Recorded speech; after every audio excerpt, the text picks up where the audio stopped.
Hello friends, आज मैं आपको बताऊंगी Realme C85 5G में आप कॉल वेटिंग फ़ीचर को कैसे इनेबल कर सकते हैं।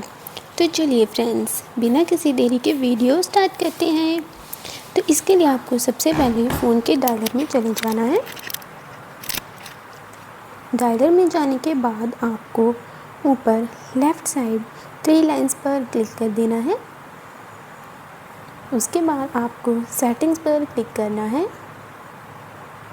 तो अब आपको यहाँ पर कॉलिंग अकाउंट्स के ऑप्शन मिल जाएगी। तो अब आपको कॉलिंग अकाउंट पर क्लिक कर देना है। अब आपको यहाँ पर एक ऑप्शन देखने को मिलेगी ऑपरेटर रिलेटेड सेटिंग की। तो अब आपको इस पर क्लिक करना है। जैसे आप क्लिक करेंगे आप देख सकते हैं आपको यहाँ पर कॉल वेटिंग की ऑप्शन मिल जाएगी। तो आपको यहाँ पर सिंपली इसे कॉल वेटिंग को ऑन कर देना है और कॉल वेटिंग फीचर इनेबल हो जाएगा।